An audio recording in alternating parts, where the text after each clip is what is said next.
everyone, welcome back to my channel. My name is Brittany. This is the Brittany React Show, and on this show we talk all things movies and entertainment.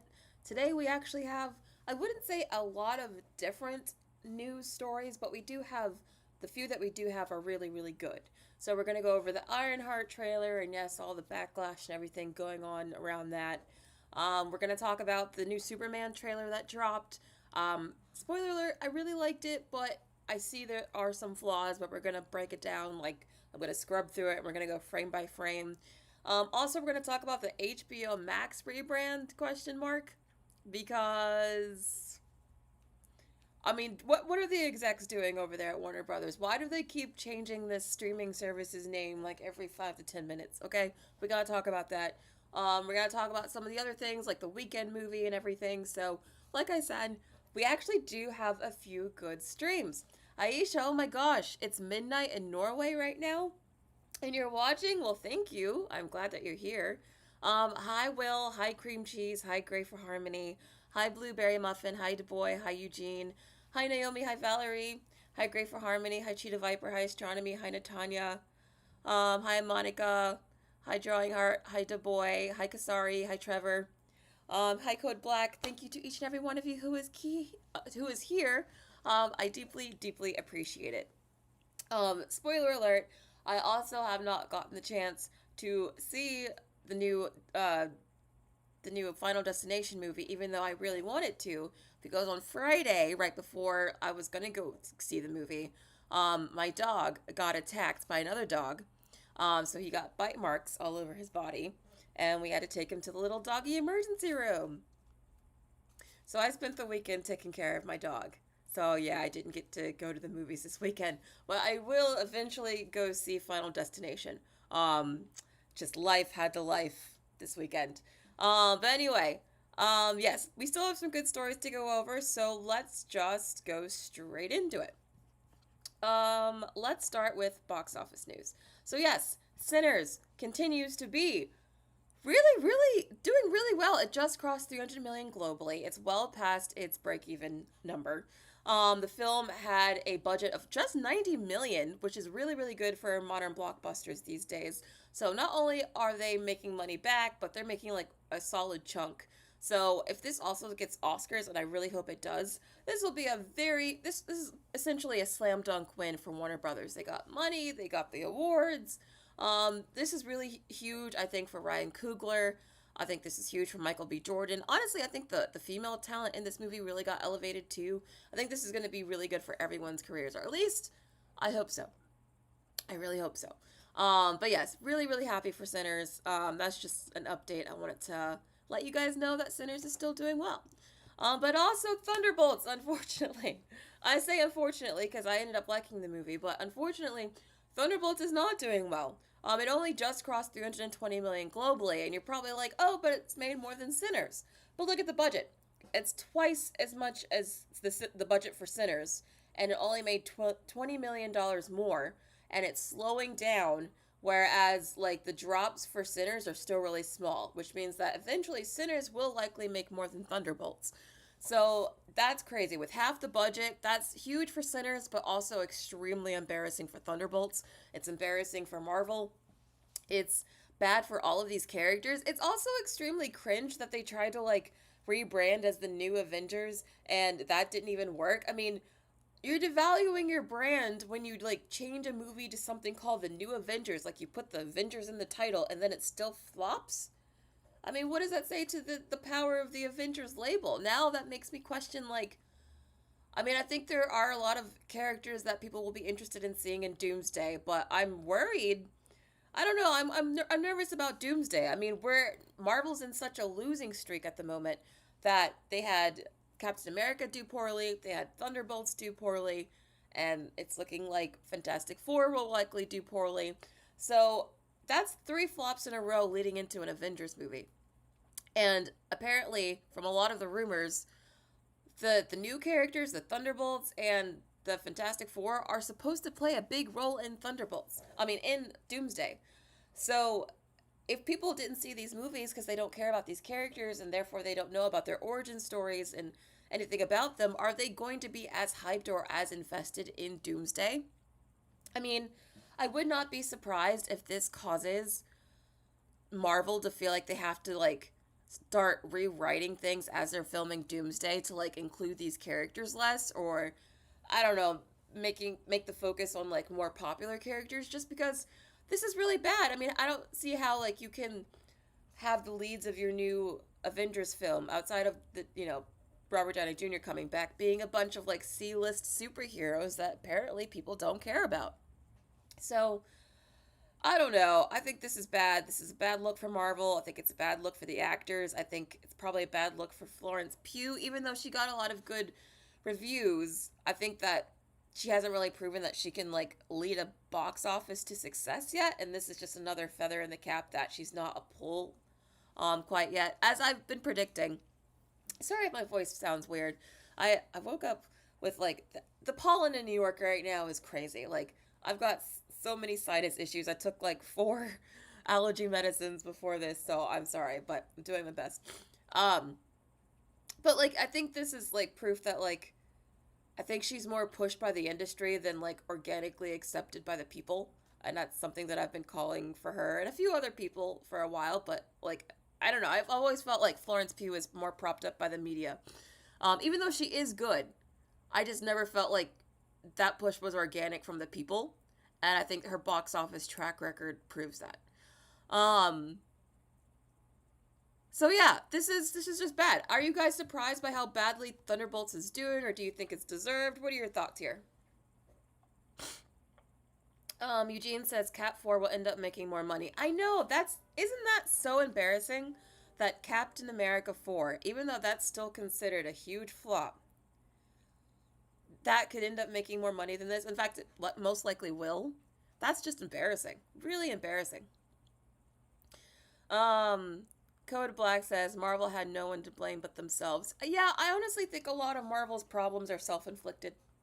I think they took advantage of their fans. I think they just assumed we'd watch anything, even if it was just slop, and we proved them wrong.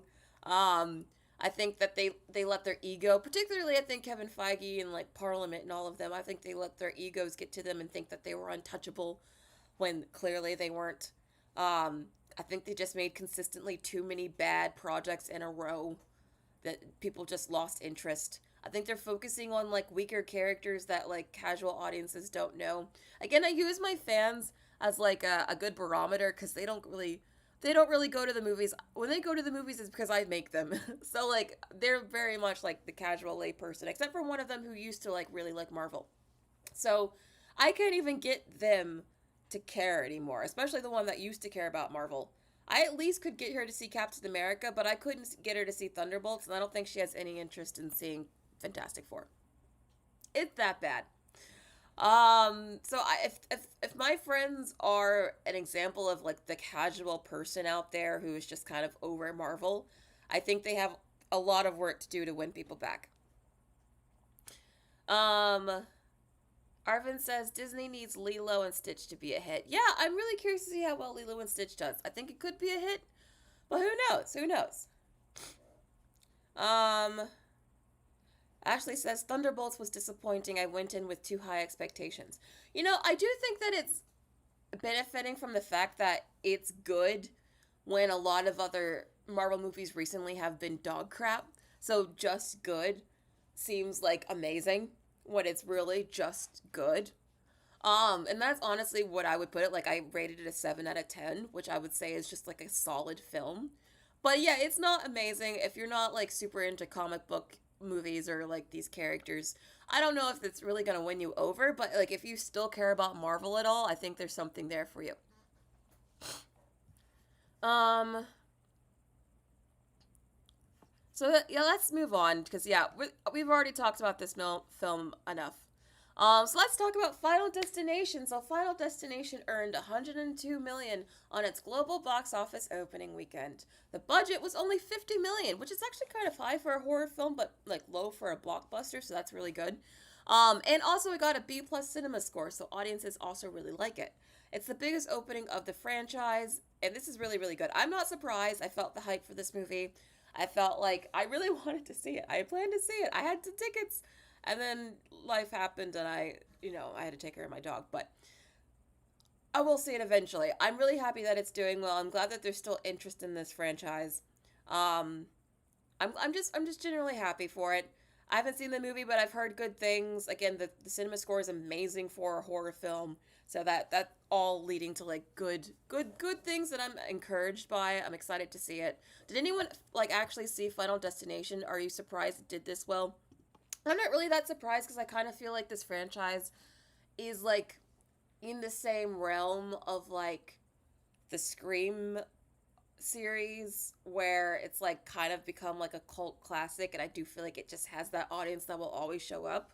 That's kind of how I feel about the Final Destinations movies. Eugenie gave a 9 out of 10. That's really high. Wow, that's encouraging. Oh, Blueberry Muffin, you haven't heard of them? Oh, that's not good. But Naomi liked it. Yeah, Yancy says the hype is real. Um, Eugene says IMAX has expanded IMAX ratio scenes. Oh, that's interesting.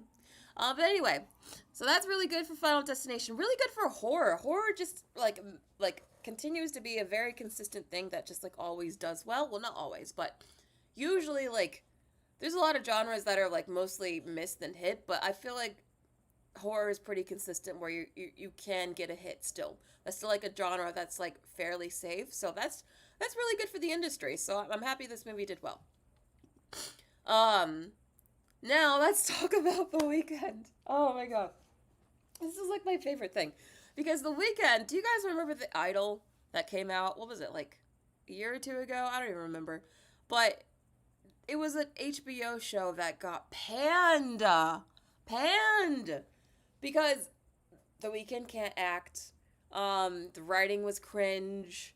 It became a meme, but not like in a good way. More like in people were making fun of it.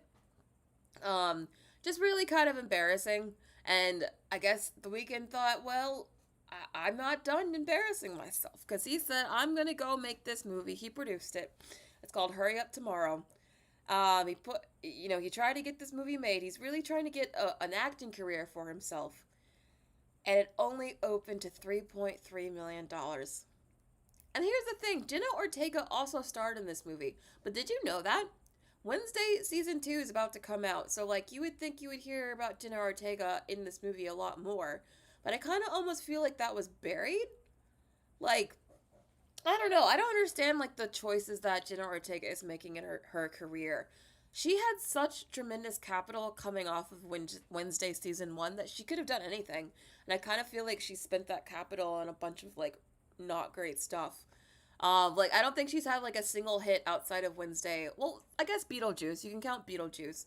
But honestly, I think Beetlejuice could have done better. Like it did okay, but it didn't do amazing. I think it only made like 400 something million. So it did mostly okay domestically, but it tanked overseas, which means she doesn't really have much overseas pull. So I don't know. I think this is a bad look for both of them. I think this is definitely it for The Weeknd unless he produces another thing for himself. I don't know how much more embarrassment he can take, but I guess he's really determined. And I don't know. I will see what happens after Wednesday season 2 if like she can capture lightning in a bottle again and like try to like I don't know, use season two's capital to like get some better roles. I don't know. But like I don't know what's going on with Jenna Ortega's career. I kind of feel like I don't know.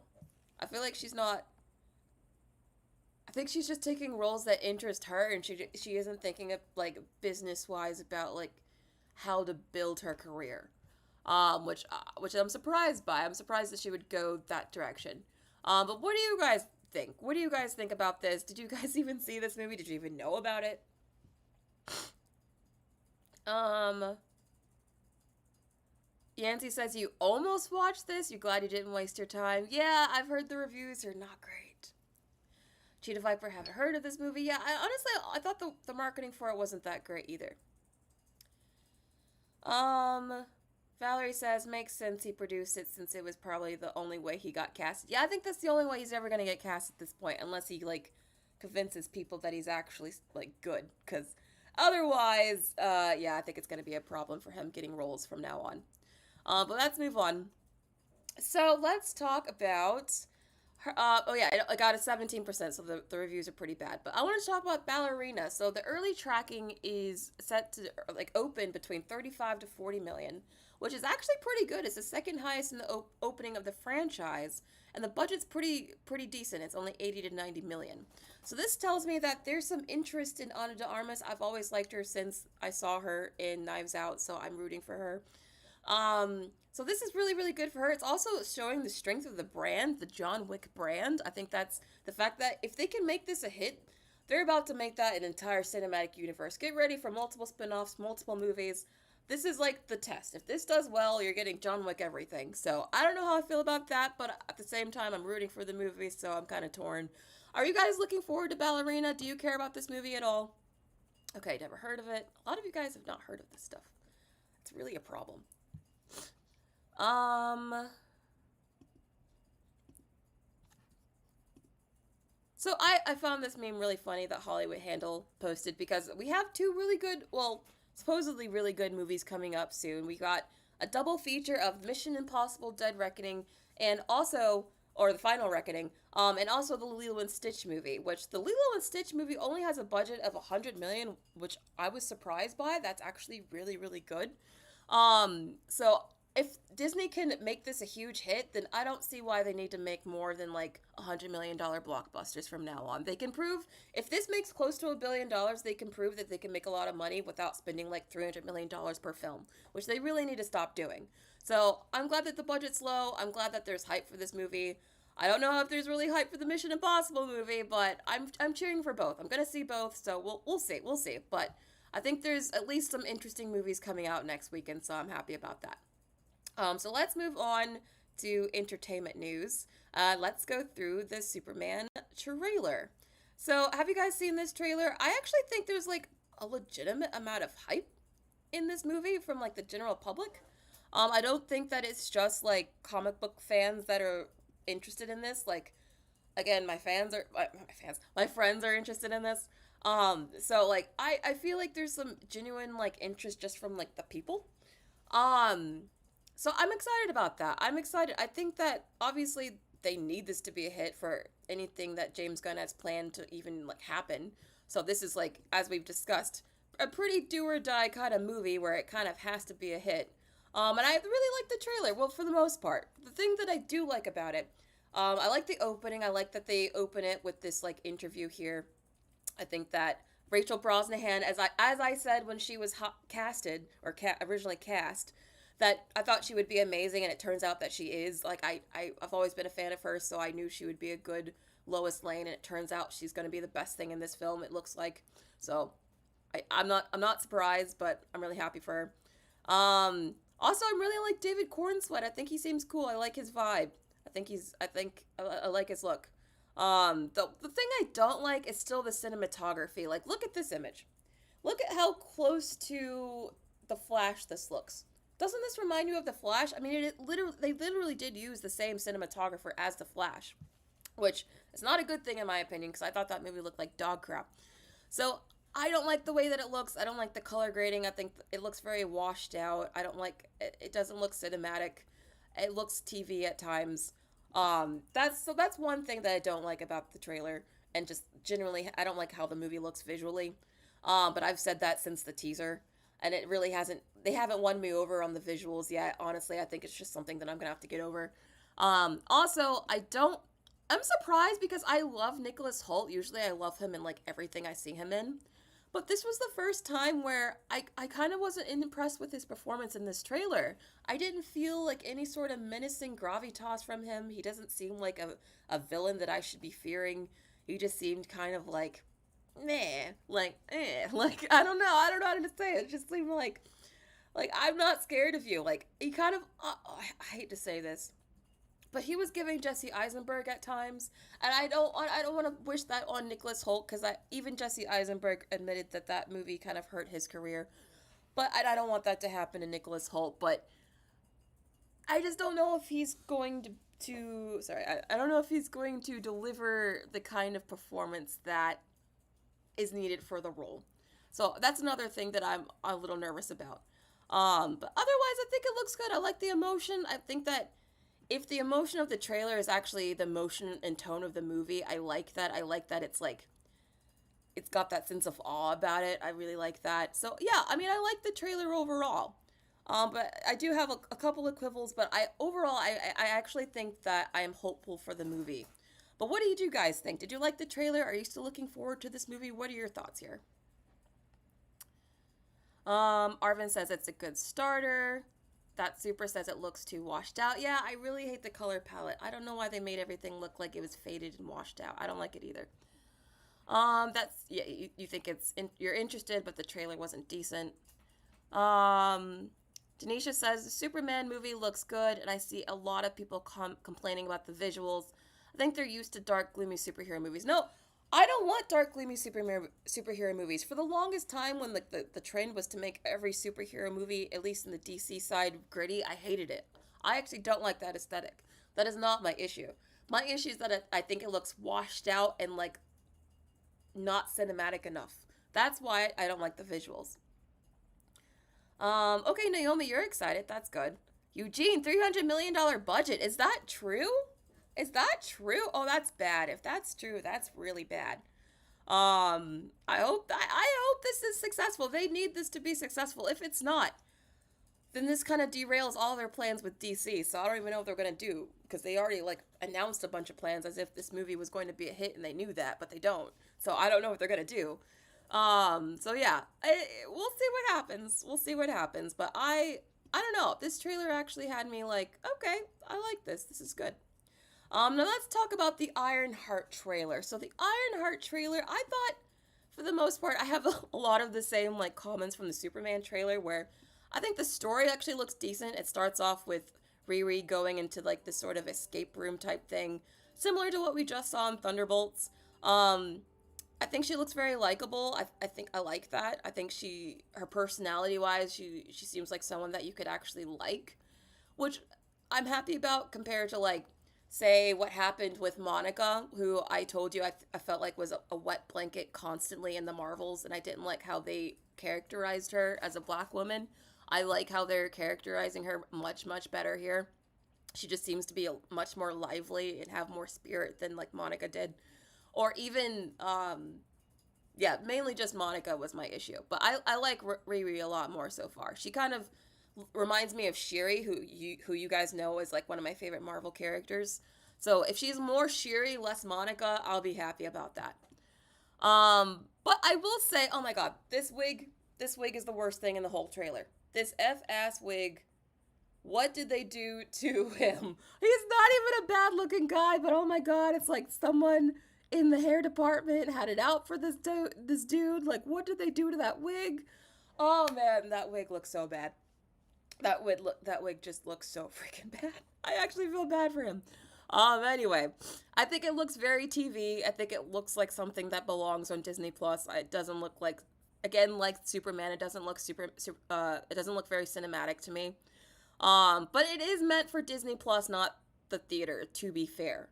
Um, and they do emphasize that she's like her own person in a lot of the marketing, which I like. They're not marketing her as a replacement for Tony Stark anymore, which I love because a lot of us minorities, we don't like when we just get hand-me-down characters, but it doesn't seem like this is a hand-me-down character. This seems like a new character, which I like a lot better. Um, so does it look amazing? No. Does it look like it's going to be like the best show I've seen all year? No. But I don't think it looks terrible. I think there's the hate towards it is definitely overdone and overblown. I think there's just a lot of people who want the engagement from like hate watching a show like this. But we don't even know if it's going to be terrible. I would say the Acolyte just on first look, like in the trailer, looked a lot worse than this. I kind of think some of the hate for the Acolyte was warranted because I thought that show was just so god awful. But this doesn't even look nearly that bad. So I think the hate for this is overblown. Um, so who knows? Who knows? Maybe it is just as bad as the Acolyte, but it doesn't look like it to me.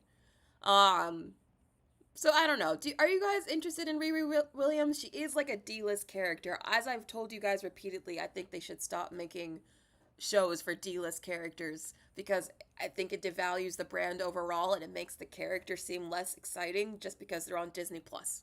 So it's like, oh, Riri Williams, she must not be cool because she's on Disney Plus. I just don't think it's like good for branding reasons. Denisha says, I genuinely do not like this Ironheart character. It's like her character lacks depth. Well, we'll see. I mean, all we've seen is a trailer, but I hope that there's more depth that they showed in the trailer. That's true. Um, I'm actually not sure about the suit. Eugene, you said you like the suit. I'm not sure about the suit because it kind of looks a little bulky to me. I actually liked her suit in Wakanda Forever better, so I don't know. I hope they kind of go back to that. Yeah, Blueberry Muffin, we never heard of her. She's definitely not like a super well known popular character. I think they need to stop making shows like this for like D-list characters. I honestly would have canceled this show just in general. I don't think we really need it. And I think at this point, Marvel is so down and out that they need to just focus on like the A-list characters and A-list characters only. And just Riri Williams is just not an A-list character. I want more black characters and black female characters, but like I want Storm, not like, Riri Williams. Like who's that? Monica says, not interested in this character or show, will only watch if it gets good reviews. Yeah. I think even if this does get good reviews, there's a good chance it'll still flop. Just because I don't see there's much interest in it. It seems like the only interest in it is from like the hate watchers. So we'll see. We'll see. But anyway, let's go to the next thing. So HBO Max. Well, Max is now HBO Max. So they keep rebranding. There's a long history. I think they, to their credit, I think whoever runs the Max social media account on Twitter did a really good job, like making fun of themselves because they were like totally in on the joke. So yes, to be clear, Max, the streaming service, is now rebranding back to HBO Max. Yes, you're not imagining it. It was called HBO Max before it was called Max. They're just rebranding it back to HBO Max. So they've gone in a full circle. Actually, it's a bit more of a circle because as this TikTok shows, that you go from an HBO Go to HBO Now to HBO Max to Max, then now back to HBO Max. They keep rebranding like every 6 months. What's going on? Like they don't understand how to brand this streaming service, and no wonder like a lot of their originals are flopping. Like I know they got The Pit now, but nothing else does well. Like they just don't know what to do with the streaming service, and they're honestly not alone. Like Disney obviously doesn't know what to do with their streaming service. Like I think the whole streaming thing was a huge mistake, honestly, for the industry. Like I don't think every streaming studio needed their own service, and now I think like it's all part of the problem. Um, but yeah, at least like I said, I think the people who run this account, they really had fun making like fun of the whole like rebrand. They just posted like gold after gold after gold, like of memes making fun of themselves. Like I love this one where they use this meme. It was like, oh yeah, let's make fun of the girl who took a risk and put herself out there creatively. Like they just did a good job making fun of themselves because like how could you not? The whole thing is ridiculous. And honestly, it reminds me of in college when I so when I was in college, we were actually going I took a media history class and we were going over how media changed from like era to era. And we got to the modern era and we were talking about streaming and stuff. And I'll never forget because like I've always been such a nerd and I've always like followed this stuff like really closely. But like because HBO was so complicated, my professor kept getting like HBO Go and HBO Now and like HBO like all mixed up, and like I had to be the one to be like, well, actually, like so this is so funny that we're like years later now and like they're still having these problems, and I'm like, how are you still having these branding problems? Oh my god, like this is crazy. Are you guys as entertained by this as I am, or do you not care? Cheetah Viper says, only reason I have Max is because Hulu got expensive, so I bundled. Yeah. I guess Max is in a lot of people's, like, top 3 services. That's true. Sorry. It's old you.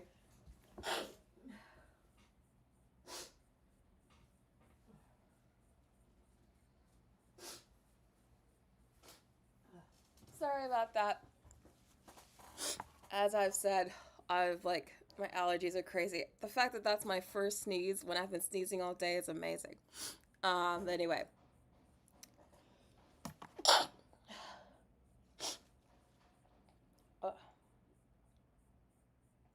Anyone know any good allergy meds? Please put it in the chat. Um, okay, I think that was my last sneeze. I just had it. Okay, I think I'm good now. DeVoy says, I find it funny how bad they are at branding themselves. They are bad at branding themselves, and it's not just because they're bad at branding. It's just because they don't know what they want their service to be. They don't know who they want it to serve to. The whole reason they dropped HBO Max to Max originally was because they wanted Max. They were afraid HBO was scaring away kids. And at the time, everyone thought Disney Plus was so successful because kids watched it. But now we know, like, kids aren't everything and can't prop up a whole streaming service because Disney Plus is kind of flopping. So now they're probably like, well, we don't care about the kids. We're going to bring back HBO and, like, we're just going to, like, you know, own our brand because HBO is, like, a household name. Which, it was always dumb to drop HBO to begin with. I understand they're thinking about, like, not wanting to seem like an adult-only service, but, like, HBO is such an iconic name. And Max is, like, who the heck is Max, you know? Like, it was just never gonna work. So I'm not surprised they changed it, but I do think it's very funny that they changed it, and they make fun of themselves. Yancy says, girl, pollen in New York is so bad it's been burning my eyes. It's so bad, man. Like, I feel like every time I go outside, I'm like, I can't breathe. Naomi says, Claritin is good allergy medicine. Okay, I think that's what I took. I took like 4 Claritin. I'm not kidding. It's that bad. But yeah. Anyway. Oh, wait. Philly man, you like Max over HBO Max? Oh, you're joking. Okay. I was like, how? Why? But anyway, let's keep going.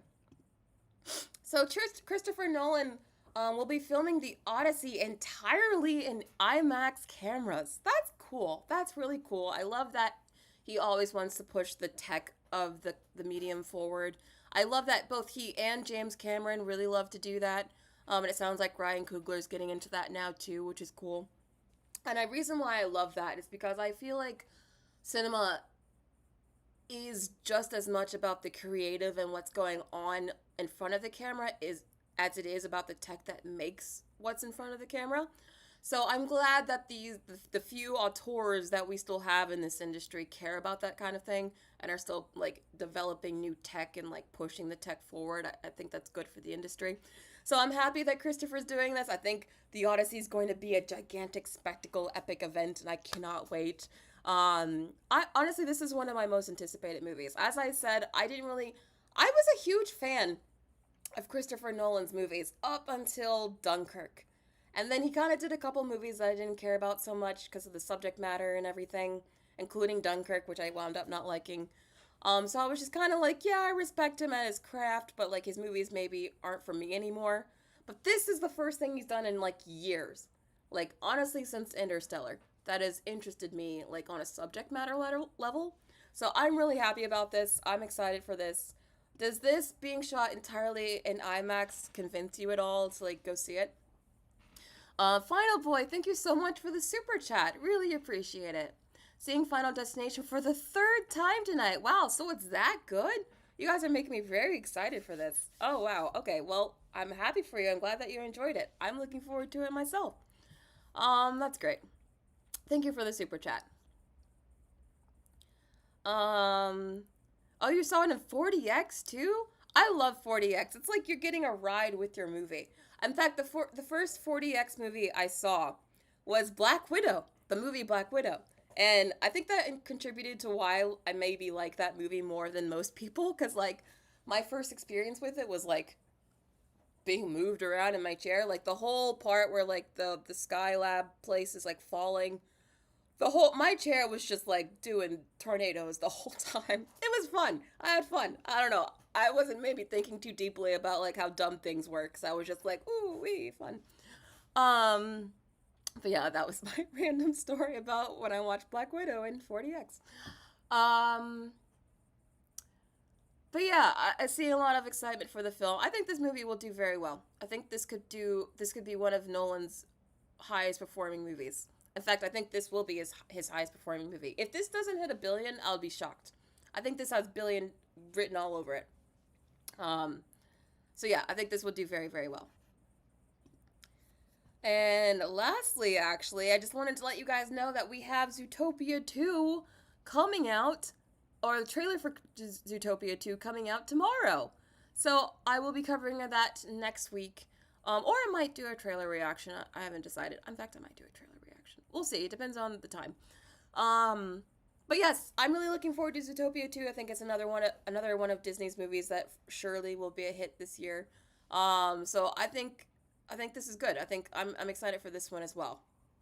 But yeah, that was actually it. Like I said, I didn't have a ton of news stories, but the few that I did, I feel like were actually pretty good. So because we're early, I'm actually gonna leave the remaining bit of this live stream to be like an Ask Me Anything. You can ask me anything about Superman, about Thunderbolts, Marvel, Hollywood, my personal taste on movies, just anything for like the next like couple minutes or so, and then that'll be it for today. Yancy says, "Do you think the Odyssey will end up being multiple parts?" I don't think so. I think, although it would be cool if like the Odyssey ended up being a two-parter, but like they didn't announce that, and so we found out in the first movie. Although maybe some people wouldn't like that. I don't know. I don't think they haven't announced that it's a multi-parter, but it would be very Nolan to like do that and then maybe surprise people. So I don't know. But I don't think they've announced that right now. Prancer is resting. I have to give him like pain meds that really knock him out, so he's basically sleeping every day. Oh, so he's probably you're not gonna see him running around back there, but he is okay. A lot of his bites were shallow, um, so he does have bite marks, but like they're thankfully he got really lucky and then it wasn't worse. If he does come in here, he has a giant cone because he's not allowed to like bite on his wounds. It's really pitiful. But he'll be okay. He's a trooper. But thank you for asking. Um, Eugene says, since you live in New York, what's the movie theater do you frequent the most? I don't know if I can answer that for safety questions, for safety reasons. Sorry, but I'm not gonna tell y'all. I go to multiple theaters. How about that? Philly Man says, "Are you interested in the next season of The Witcher?" No, I tried to watch The Witcher, and it was like the poor man's Game of Thrones. I just couldn't get into it. Um, Du Bois says, "Oh no, he's not even gonna. He's even got the cone. Yeah, I know. He's got the cone of shame. He's literally got the cone of shame." Um, duh, duh, duh. Will says, "Did Thunderbolts make you cry?" It made me cry, but I cry in almost every movie. Actually, no, it didn't. But it's actually really hard to make me cry. The movies can make me cry, but like I don't do it like super often. Like the last movie that made me cry was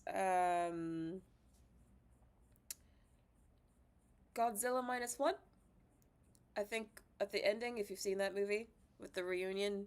Oh, but yeah, that movie made me cry. That I cried like a baby. I cried really hard. Sorry, I got something in my eye. It's probably just my eyes being itchy. Uh, anyway, what's your favorite PS5 game? Detroit Become Human. I love that game. I've played it all the way through myself, and then I've watched people play it all the way through like twice. I really like it. If they ever made a Detroit Become Human show, like an HBO show, I'd be all for it. Honestly, they should. With how AI is becoming real, like Detroit Become Human, I don't see why they wouldn't do that. Um, Lilo and Stitch. I haven't actually seen that original a long time. I think I need to watch that again. I am looking forward to the new Mission Impossible movie. My most anticipated for the rest of the year is probably Wicked Part 2. Because, I love Wicked. Um, do you want Tom Cruise to make Mission Impossible or check this franchise to be put to rest? I think this should be the last one. Even though I like these movies, I think people have said that they're done. So I think this should be the last one. My favorite movie is Titanic. I've seen Titanic more times than I can count. I like that movie. Um, Blueberry Muffin says, any book or game you think would be a good movie? Well, Detroit Become Human would be one. Um, I don't know. I'm gonna stick with that one. But yep, that's it. Thank you. Sorry, this one is a little bit shorter than normal, but like I said, there weren't a ton of news stories. Like, the news has kind of been a little bit slow, but there's a lot more trailers coming this week, so I think next stream will probably be longer. So uh, we'll meet again next week. Thank you all for coming